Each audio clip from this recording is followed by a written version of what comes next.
Hello YouTubers, this is Cessnaace back again with another pickups video, this time concentrating on vinyl. I have before me 12-inch Maxi-Singles from both the US and overseas. I have 7-inch vinyl singles from the US and overseas. And although I'm way behind on showing everything else, I thought I needed to get a jump on this because in addition to these, I have a lot more to show. Plus I have packages coming from oldies.com containing a total of 70 7-inch vinyl singles, none of which have ever been played. And the story with that is in 1980, a family started a reissue label called Collectible Records. They began to reissue records that had been issued by other labels previously. From what I've read, the quality wasn't all that good to begin with, but it got better and better and better, and for the last several years has been really good. I've already got two that I picked up used. One, they number them. One is issue number 1000 and something, and it sounds good. The other one I have is numbered release number 3000 something, and this sounds really good.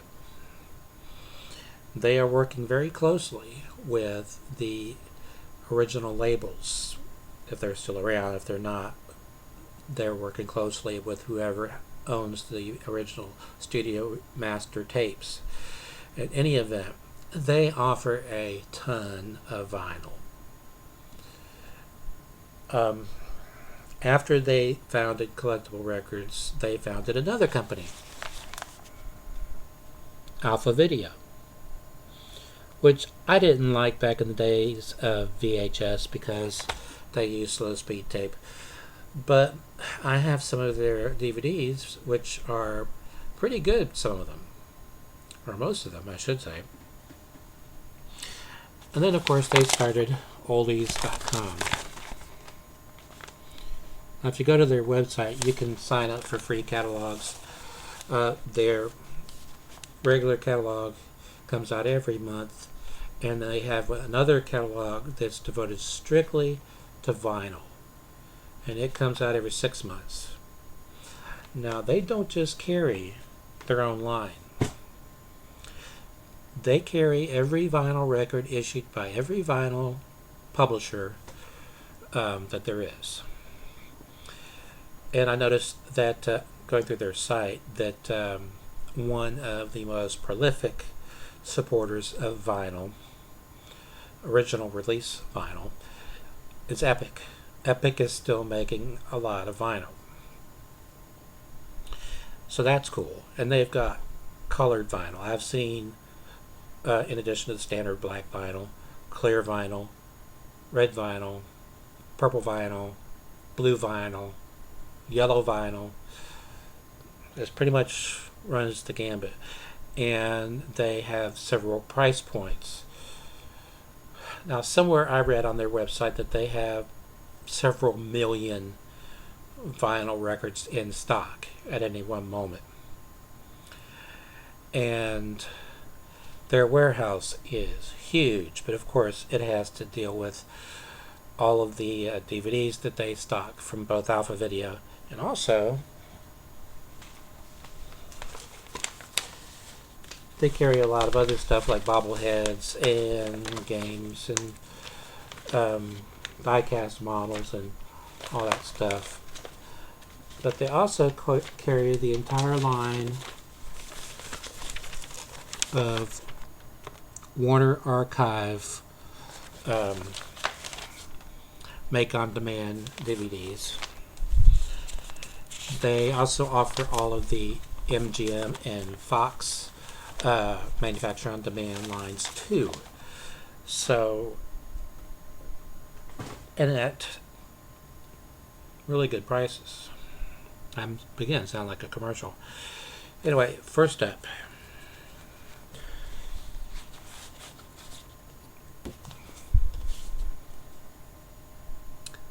Julie Brown, and I like 'em big and stupid.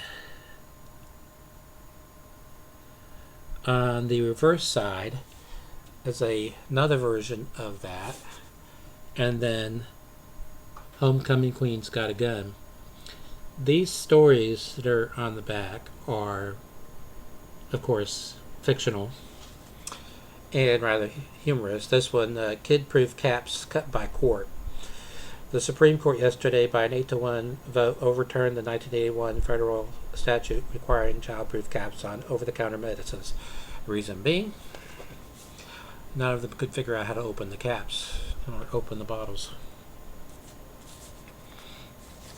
Now, some 12-inch Maxi-Singles are made to run at 33 1/3 RPM, just like an LP. Others are made to run at 45 RPM, just like a 7-inch single. This one is made to run at 33 1/3. That is side 2, but I'm not going to start over just for that. That is side 1.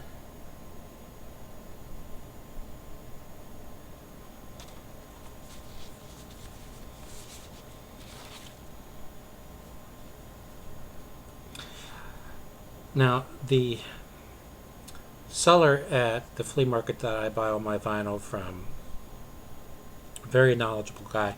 Anyway, he sells all of his 12-inch Maxi-Singles, regardless of what they are, or how rare they are, or how common they are, flat rate, $2 a piece. When I saw this cover, I thought it was outstanding. Our Carrie's Maxi-Single for Can't Take That Away. I don't know what the corresponding album jacket looks like. Sometimes the jackets were identical between Maxi-Singles and the LPs. I say were. They still make Maxi-Singles. That's the reverse side.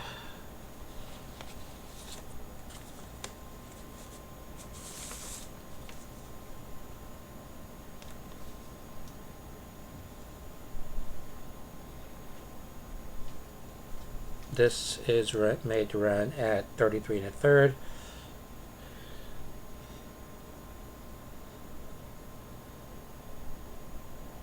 As you can see, it has 1, 2, 3 tracks on that side.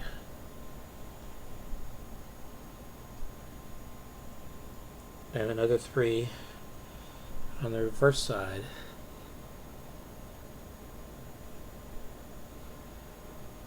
So, if you want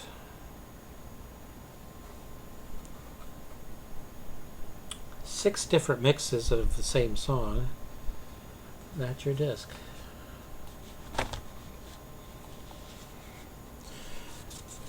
Okay. From High Contrast, Return Forever, Landslide, and whatever that says, my dyslexia did not like it.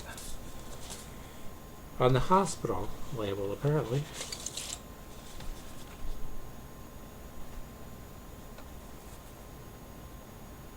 This runs at 45 RPM. The first side is labeled side A.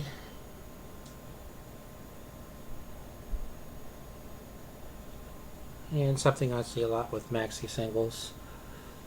The reverse side is labeled side AA.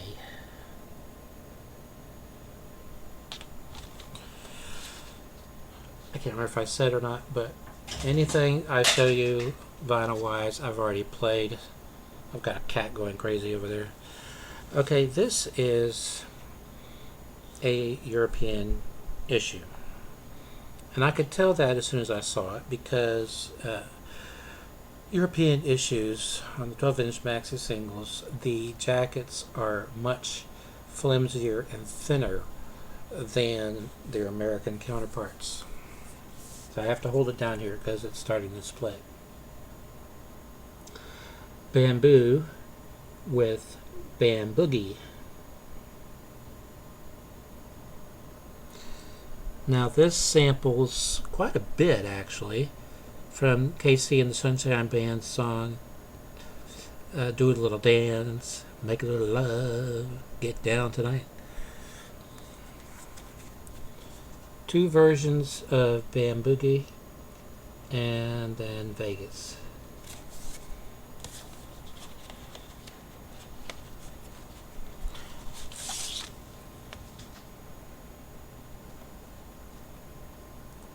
Side 1, or side A, I should say, side B.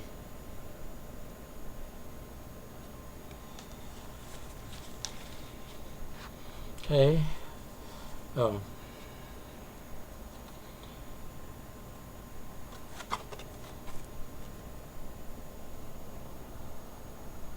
Made in the EU. Okay, this is another one that is suspected, made in the EU. Fairly certain it is. Berlin. Sex, ABBA. Now, Weird Al Yankovic, for those of you who are fans of his, did a parody of that song. I think it was actually one of his part of one of his polka melodies that he does. In fact, I'm sure that's what it was, because he plays both parts. In the original song, you got a guy say, "I'm a man, I'm a girl," but Weird Al Yankovic gets singing both parts, including the part, "I'm a little girl when we make love together." Anyway, Janet Jackson and Control.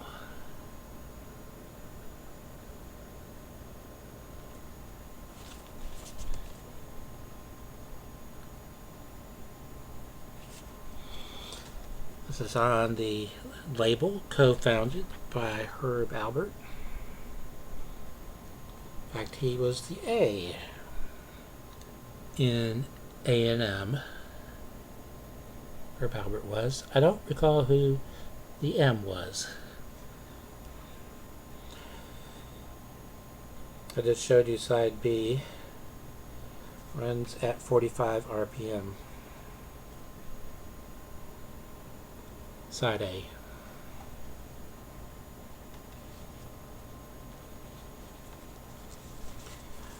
Okay. I got another 12-inch Maxi-Single from Casablanca. Obviously runs at 33 1/3 RPM. And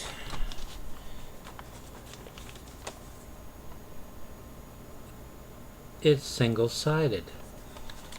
What could that mean? It means more Miko.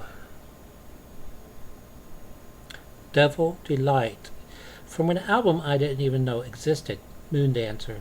So now I'm going to have to look for it. Amazing thing about Miko. You think, well, he did a certain amount, and I keep finding more and more and more and more, and every time I find more, I find references to something else.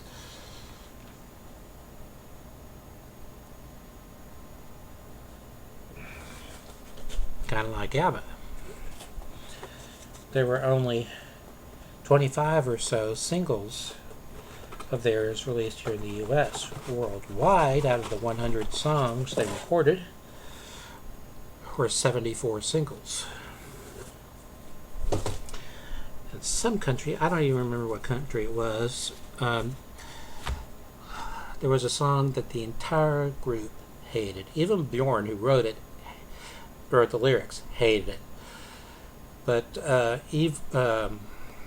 Annifred Lyngstad really hated it, and that song was Dum Dum Diddle. That was released as a single in one country. Okay, these are some that I bought in a lot. I can't show you them all because I'm still playing them, and I won't show them until I play them. And the lot contained 50. We'd be here all night if I was showing all those. Alabama with Old Flame. And I'm Stoned.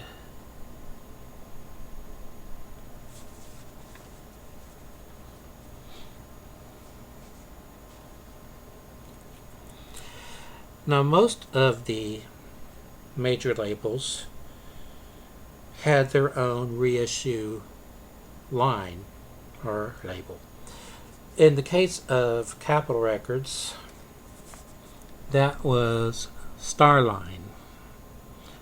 Now, most of the records I have that say Starline only have the Starline logo on them, but if you read the small print, you find out that it's a division of Capitol, which of course is a division of EMI. America, you can do magic. This sounds stunning. I know I bought it in a lot, and it only cost me 25 or 50 cents, whatever it was, factoring in shipping.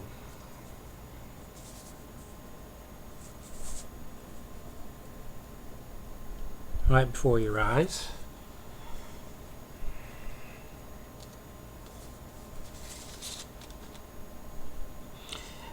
I love this song. It plays pretty well too. The group is Duels, and the song is Stick Shift on Sue Records. And the flip side is Cruising. This is one that came in a torn up sleeve that wasn't even the right sleeve for this release, so I put it in one of my handy dandy sturdy aftermarket sleeves. These things don't ever split. I have never had one of these split, but I'm going to start covering my singles with outer protective sleeves, just like I do with the Maxi-Singles and the Laserdiscs and LPs, because the original sleeves usually have a tendency to split. Epic, still making records to this day. Mickey Gilley, After She's Gone, and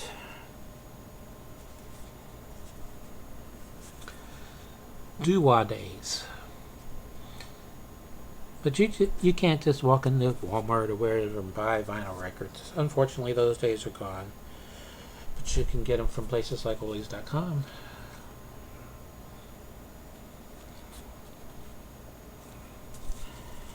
Okay, this is Merle Haggard and the Strangers, Kentucky Gambler, and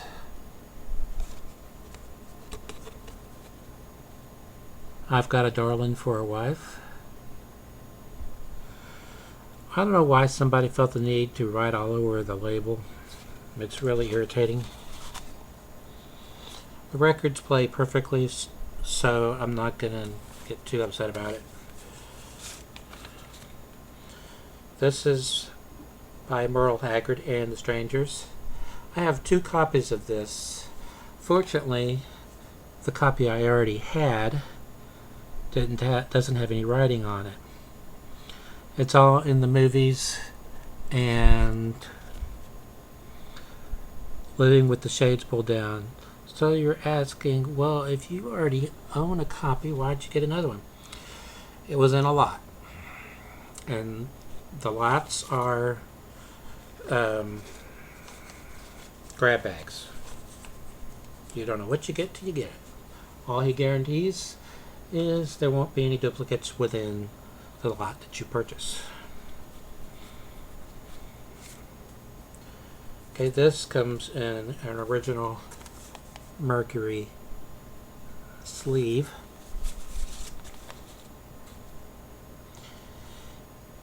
Jerry Lee Lewis, who was on several labels. Would you take another chance on... Wait a minute. Would you take another chance on me? That dyslexia thing is really annoying.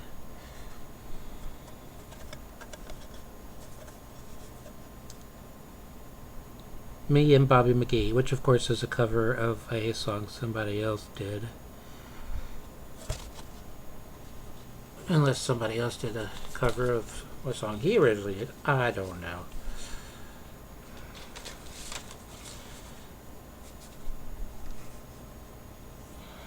Now this is Jerry Lee Lewis on the MCA label. The last label he was on. In fact, they only released 4 singles of his before he quit having his records released. And I've got 2 of them. My Fingers Do the Talkin' is on side A. As I said, these play perfectly, so as far as the writing is concerned, I'm not going to get crazy over it. Forever Forgiving.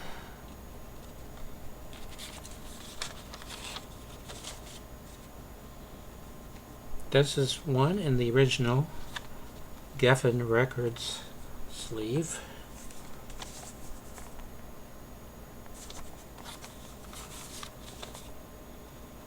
It's a promotional copy, so it has the same song on both sides. When Angels Kiss by Gary Myrick, I guess is his name.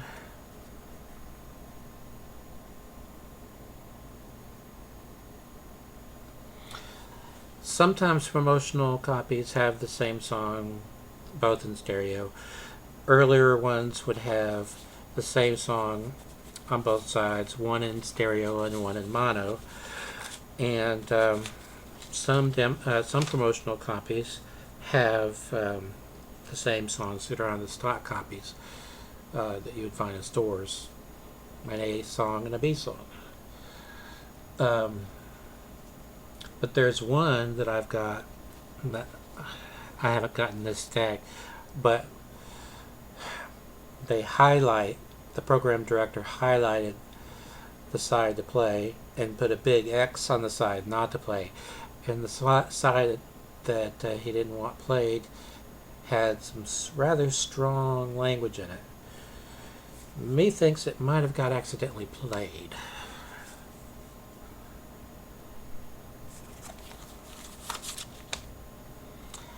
This is Shenandoah with Rock My Baby.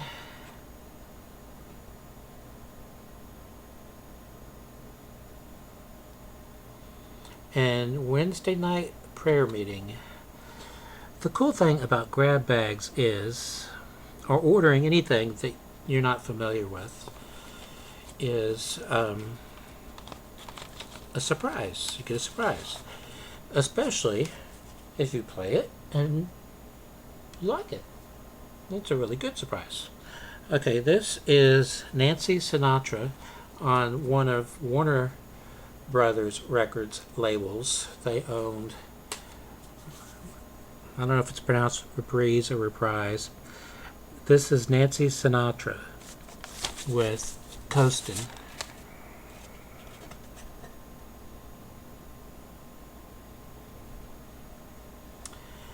And of course, somebody had to write their initials on it.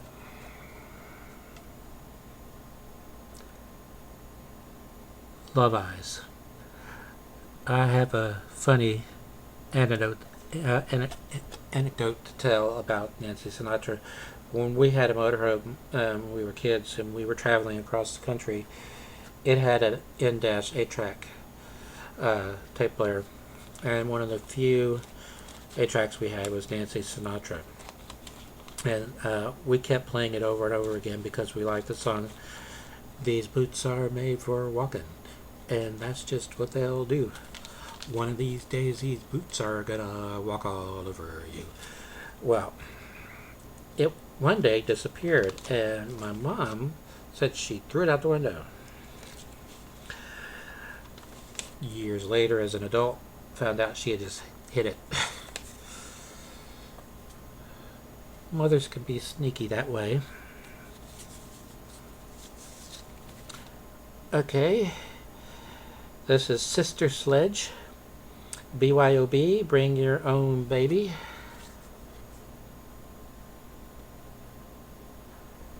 And the B-side is Smile. This is on the Cotillion label, which is one of the labels owned by Atlantic. And Atlantic Records, which also owned ADCO, or owns ADCO.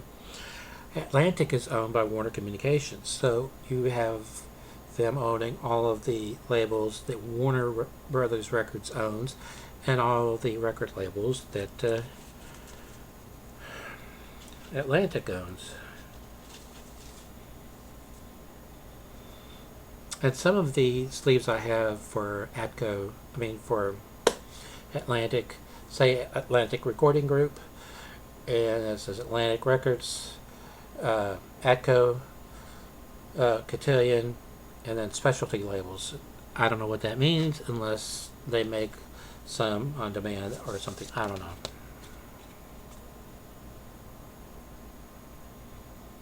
The Upsetters,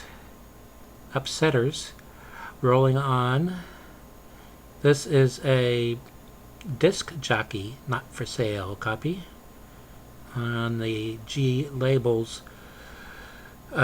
label, which is you can plainly see there it says a division of Roulette Records Incorporated. And Blues by the Upsetters. And that is it for the ones that I have listened to thus far from the grab bag. But I still have the imports to show you, don't I?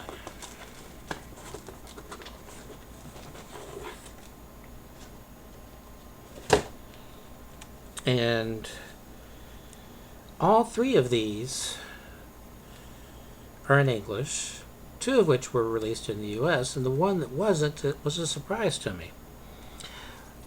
But I'm going to start with this one.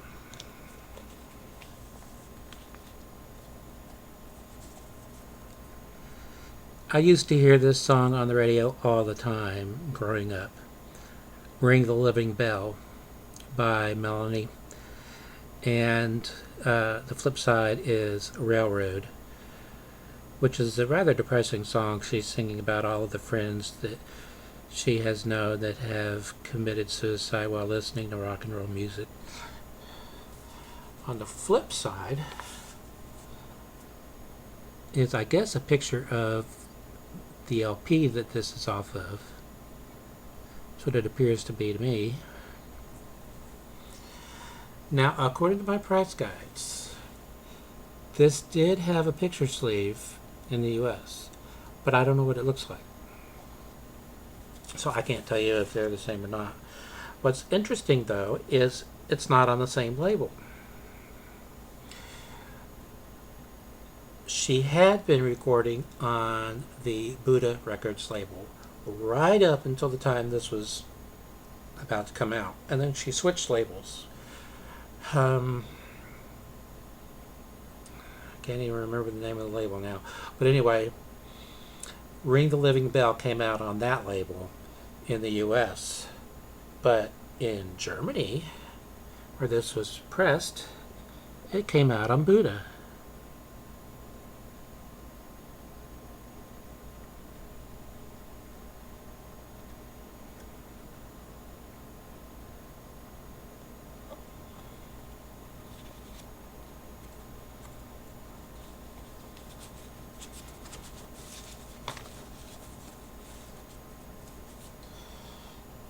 And I did break down and play those picture discs, even though I said I wasn't going to. And one of them is, you've heard of grunge? Well, this is the grungiest grunge I've ever heard. I couldn't understand a word they were saying or singing or whatever it was they were doing. Okay. This was issued in the U.S.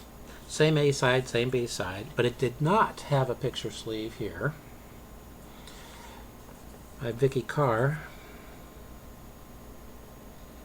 It Must Be Him and That's All on the Liberty label in the U.S. anyway, licensed by EMI.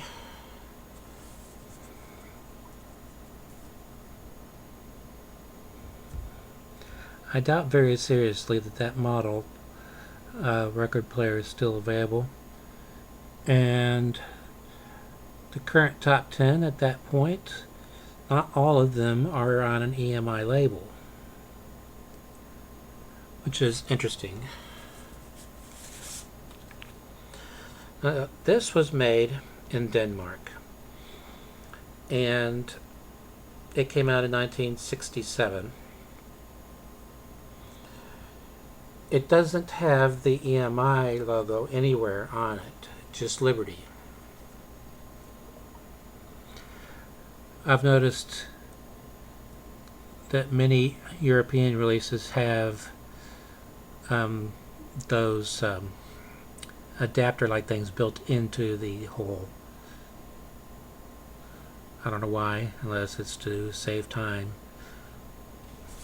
They sell these little, in fact, Bags Unlimited still sells them, and so does oldies.com. These little yellow inserts that you can manually put in there to do the same thing. In fact, when I was in at university, I had so many of those things, and one night we wanted to get up a game of poker. We didn't have any poker chips, so we used those, and I had them in different colors so we could assign different denominations to the different colors. Okay, believe it or not, this was never released as a single in the US, even though all across Europe and Australia and Asia and Scandinavian countries and everywhere else it was a big hit. It was not released here. And that's ABBA's next to last single, Under Attack, which is a good song. And then the B-side, You Owe Me One. Both sides of the sleeve are identical.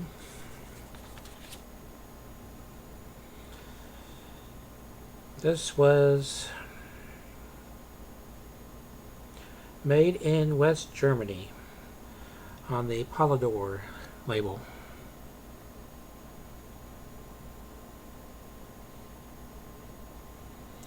I know I've said it before, but I'll say it again. I don't understand people who will not order or buy foreign pressings, because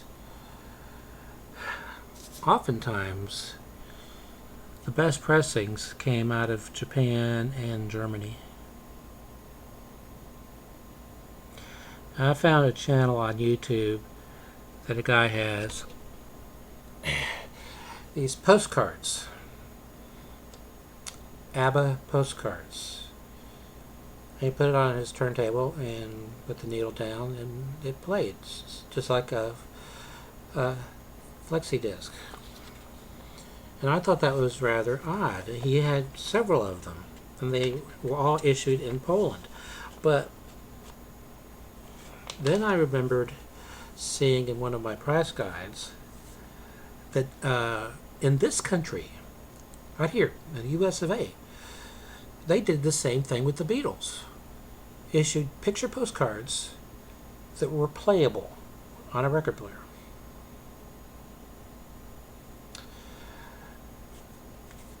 Reading price guides is highly recommended by me because you learn all kinds of things, and